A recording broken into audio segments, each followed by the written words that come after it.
ગુજરાતની 4564 ગ્રામ પંચાયતની ચૂંટણીના પરિણામ વહેલી સવારથી જ જે મતગણતરી છે તે શરૂ કરી દેવામાં આવી છે। મેઘરજના સાથરિયા ગામના સરપંચ રાયચંદભાઈ કટારા બન્યા છે। પાલિતાણાના ગંધોળ ગામના સરપંચ મંજુલાબેન ચૌહાણ બન્યા। ગળતેશ્વરના સનાત્રા ગામના સરપંચ અફસાના બીબી પઠાણ બન્યા છે। ગળતેશ્વરના પરપિયા ગામના સરપંચ નીરુબેન પેટલિયા બન્યા છે। ગળતેશ્વરના જરગાલ ગામના સરપંચ બન્યા છે તહીસીના બાનુ મલિક। આજે યોજાયેલી મતગણતરીમાં કલોલ તાલુકાના ધાનજ ગામની ગ્રામ પંચાયતમાં સરપંચ પદે જ્યોત્સનાબેન ચૂંટાયા છે। તેમની સાથે વાત કરીએ। નવનિયુક્ત સરપંચ બન્યા છે। જ્યોત્સનાબેન, ગામની અંદર તમારે હાલ સુવિધા કેવી છે? રોડ રસ્તા કેવા છે? પાણી મળે છે? લાઇટનું અને સાફ સફાઈ કેવી થાય છે? સારી થાય છે। રસ્તાએ પણ સારા છે, અમુક જ બગડેલા છે। તો હવે તમે શું કામ કરશો? ગામની અંદર કઈ સુવિધા આપશો? ગામમાં જે બગડેલું સારું કરવાનું છે। એટલે શું બગડેલું ગટરો છે, અમુકના જગ્યાએ નહીં ગટરો, અમુક જગ્યાએ રોડ નહીં, એ બધું સારું કામ કરવાનું છે। બીજું લાઇટ મળે છે? લાઇટ મળે છે, ખેતરમાં ખેડૂતોને સુવિધા મળે છે? હા સુવિધા મળે છે। તો તમે હવે તમને જે ગ્રાન્ટ મળશે, સરકારની જે યોજનાઓ છે, એનો તમે ઉપયોગ સૌથી પહેલાં શેમાં કરશો? કયું કામ એવું છે કે તમને એવું લાગે છે કે આ પહેલાં કરવું છે? આ ગટરો સાફ કરવાની છે બધું। કોઈની જગ્યાએ ગટરો નહીં, અમુક જગ્યાએ એ પહેલી ગટરો, પછી રોડ નથી, ત્યાં રોડ, કોકના ઘરે ખાડા બહુ છે તે પાણી ભરે એ સાફ કરાવવાનું, એ બધું। ધાનજ ગામમાં પાણી ભરાવાની સમસ્યા ખરી? હા હા, ચોમાસામાં ભરાય? ભરાય, કેવું ભરાય? બહુ જ ભરાય। તો હવે તમે સરપંચ બન્યા છો તો ગામને કેવું બનાવશો? ગામને સારું બનાવવાનું, સારો વિકાસ કરવો, સારું બનાવવું। કેટલા સમય સુધીમાં સારું કરશો? કેમ કે 5 વર્ષ મળ્યા છે તમને। 5 વર્ષમાં બધું સારું જ કામ કરવું છે સાહેબ। અને પાછા ચૂંટણી ઊભા રહેશો 5 વર્ષ પછી? સાહેબ નથી પીરવો, કેમ, શું થયું? કશું નહીં, સપનું પૂરું કરીને પપ્પાનું। અચ્છા, તમારા પપ્પાનું સપનું હતું? મારા ઘરવાળાનું। અચ્છા, તમારા ઘરવાળા એ હયાત નથી? શું એમનું સપનું શું હતું? એમનું સપનું સરપંચ બનવાનું અને ગામમાં સારું કરવું, એ બધું એમનું સપનું હતું। એ ક્યારેય સરપંચ રહેલા હયાત હતા ત્યારે? નહીં બન્યા।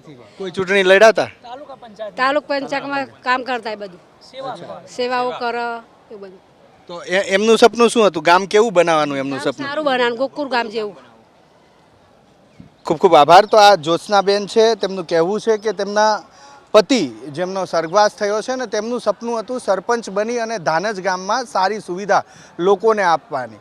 તેમનું મૃત્યુ થયું, તે હયાત નથી, પરંતુ હવે તે ચૂંટાયા છે અને તેમના સ્વર્ગસ્થ પતિનું સપનું પૂરું કરવા માટે 5 વર્ષ સુધી કામ કરશે અને હવે પછી કોઈ ચૂંટણી પણ નહીં લડે તેવું પણ તેમણે કહ્યું છે। કેમેરામેન કરણ પ્રજાપતિ સાથે હિરેન રાજગુરુ, એબીપી અસ્મિતા, કલોલ। કે અમારે કોઈ પણ કોમવત નહોતી, અમારા મત 700 છે, હિન્દુ સમાજના સામે 1500 છે, પણ હિન્દુ સમાજે મને 600 મત આપ્યા આમાં, એનો ખૂબ ખૂબ આભાર માનું। ગામની અંદર અમારે 20-25% સીસી રોડ બાકી છે, સીસી કેમેરા, લાઇટો, પછી વાડીએ જવાના રસ્તા। હિન્દુ સમાજનો ખૂબ ખૂબ આભાર માનું। પણ જ્યારે ગરબીમાં હું દર ગરબીમાં 2-2 લાખ રૂપિયા લાણી આપું, એનો મને આ લાભ મળ્યો છે। આજ અમારા સરપંચના ઉમેદવાર નફીસાબેન યુનુસભાઈ સરસિયા હતા, તે જંગી લીડથી 550 મતની લીડેથી જીતા છે અને જે યુનુસભાઈ જીતા છે નફીસાબેન, એ અમારે ભાજપની પેનલના જ છે, અમારા કાર્યકર્તા છે અને લઘુમતી મોરચાના ઉપપ્રમુખ છે યુનુસભાઈ સરસિયા, એના પત્ની અમારા ઉમેદવાર હતા, એ જીતા છે અને અમે જીતનો વિશ્વાસ હતો કે અમને લોકો જીતાવાના છે, અમે જંગી લીડથી જીતા છીએ। રાજકોટ તાલુકાના સણોસરા ગામે મોટી ગ્રામ પંચાયત છે। યુનુસભાઈ સરસિયાના વાઇફ ડૉક્ટર છે, સારા છે અને એજ્યુકેટેડ હોવાના હિસાબે ગામની અંદર ખૂબ સારી લોકચાહના યુનુસભાઈ ધરાવે છે। ત્યાં હિન્દુ અને મુસ્લિમ બંને સમાજની વસ્તી છે, તેમ છતાં હિન્દુ સમાજ અને મુસ્લિમ સમાજે ભવ્ય મત આપી અને વિજય બનાવેલ છે અને યુનુસભાઈના વાઇફ છે અને યુનુસભાઈનું આખું ફેમિલી જે ભાજપ પરિવાર સાથે સંકળાયેલું હોય, એમનો ભવ્ય વિજય થયો છે। અમારા રાજકોટ તાલુકાનું વહીવટીતંત્ર પદાધિકારી વતી ખૂબ ખૂબ શુભેચ્છા આપવામાં આવે છે। 11 મતેથી મારો વિજય થયો છે। શું સામે કોણ હતું? લતાબેન હતા, એ કોણ હતા? એ જિલ્લા પંચાયતના પ્રમુખ હતા, મહિલા મોરચાના પ્રમુખ હતા। કેટલું ટફ હતું આ? ઘણું બધું ટફ હતું, અઘરું તો હતું જ. કેટલી ખુશી થાય છે આજે? ખુશી તો ખરી ને, પહેલી જ વાર ચૂંટણીમાં ઊભી રહી છું હું અને પહેલીમાં જીતી ગયા છું હવે એટલે. રણોલીમાં ઔદ્યોગિક વસાહત પણ આવેલી છે. હા હા, તો શું પ્રાધાન્ય આપવામાં આવશે? ઘણી બધી છે મુશ્કેલી, એ બધું દૂર કરવામાં આવશે તો. કયા મુખ્યત્વે કયા પ્રશ્નને પ્રાધાન્ય આપવામાં બસ આ સોસાયટીમાં પાણી ભરાઈ જાય છે બધાના, અને અમુક રોડ કંઈક બનાવવાના બાકી છે, બ્લોક નાખવાના બાકી છે, એ બધી કામગીરી બાકી છે. આવશે? મહિલા મોરચાના પ્રમુખ માટે અપસેટ કહેવાય? ના ના ના, એવું કશું ના કહેવાય. કલોલ તાલુકાના વાસજડા ક ગ્રામ પંચાયતની ચૂંટણીમાં 3 વખત રિકાઉન્ટિંગ અને બાદમાં રદ થયેલા મત અત્યારે ઉમેદવારને દર્શાવવામાં આવ્યા. આપ દ્રશ્યની અંદર જુઓ છો, આ વાસજડા ક ગામ છે અને ત્યાંથી ચૂંટણી સરપંચ માટેની લડી રહ્યા છે ભારતીય જનતા પાર્ટીના કલોલ તાલુકાના મહામંત્રી જયેશ ઠાકોર. રસાકસી ભેરો આ જંગ છે અને માત્ર 8 થી 10 મતમાં હાર જીત થઈ છે, જેને લઈ અને જયેશ ઠાકોરની માગણી હતી કે જે મત રદ ગણવામાં આવ્યા છે એ મત તેમને દેખાડવામાં આવે, તેમને દર્શાવવામાં આવે કે કઈ રીતે રદ મત ગણ્યા છે. અને તેના કારણે આપ દ્રશ્યની અંદર જુઓ છો એ પ્રમાણે જે ચૂંટણી કર્મચારીઓ છે જે ગણતરીની અંદર અત્યારે જોડાયેલા છે મતની ગણતરીમાં, તે અત્યારે તેમને બેલેટ પેપર કે જે રદ ગણવામાં આવ્યા છે 247 મત આ ગામના રદ ગણવામાં આવ્યા છે, જેને લઈ અને આપ દ્રશ્યની અંદર જુઓ છો એ મુજબ એકે એક બેલેટ પેપર કે જેને કર્મચારીઓએ મત રદ ગણ્યા છે એવું બેલેટ પેપર ત્યાં દર્શાવવામાં આવ્યું. કારણ 2 છે. કલોલ તાલુકા ભાજપના મહામંત્રી જયેશ ઠાકોર સરપંચ પદની ચૂંટણી વાસજડા ક ગામમાં લડી રહ્યા છે. હાર જીત માત્ર 8 થી 10 મતની છે અને તેને લઈ અને આ 3 વાર અહીંયા કાઉન્ટિંગ કરવામાં આવ્યું. જયેશભાઈ, સંતોષ થયો છે આપને? કમ્પ્લીટ સંતોષ. બહુ જ નિષ્પક્ષ મતગણતરી થઈ છે. બરાબર, કોઈ જ એટલી 2 થી 3 વાર રીકાઉન્ટિંગ અને ફરીથી આપે ચેક કર્યા મત? રીકાઉન્ટિંગ નથી માગ્યું, ખાલી જે મતો રદ થયા હતા લગભગ 247 જેટલા મતો રદ થયા હતા. તો ખાલી જોવા માટે કે મનના સંતોષ માટે કે ભાઈ કોઈ મત આગો પાછો ના હોય એના માટે. અને એમના તમામ અધિકારીઓનો પણ એટલો સરસ સહકાર મળ્યો છે, એમને જેમ આપણે માગ્યું એ પ્રમાણે બતાવ્યું છે.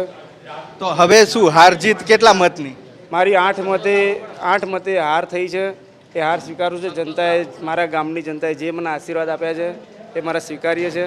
પણ માન લો કે હારની સામે પણ મારી જીત છે કે 50% ગામ પણ મારી જોડે છે. એટલે હું એક બાજુ આમ જોવા છું તો મારી હાર માનતો નથી.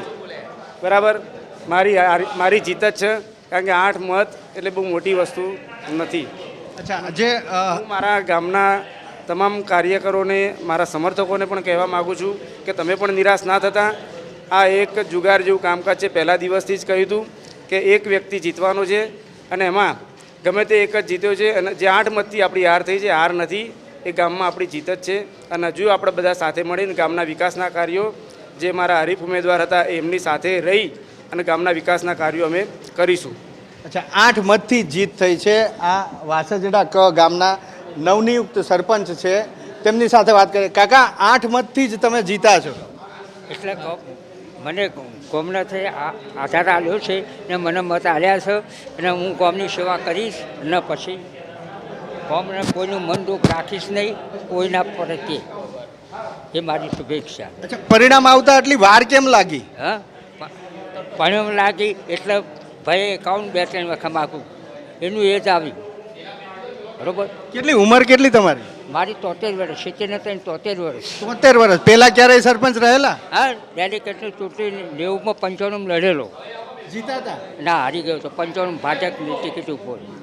તો આ 73 વર્ષના રાધુજી ઠાકોર, રાધુજી આલજીજી ઠાકોર, કે જેને જીત થઈ છે માત્ર 8 મતે, અને આ ગામ કે જ્યાં આટલી વખત કસમકસ ચાલી અને છેલ્લે રદ થયેલા બેલેટ પેપર પણ ઉમેદવારને દર્શાવવામાં આવ્યા. અંતે એ ઉમેદવારે પોતાની હાર સ્વીકારી. કેમેરામેન કરણ પ્રજાપતિ સાથે હિરેન રાજુ, એબીપી અસ્મિતા, કલોલ, ગાંધીનગર.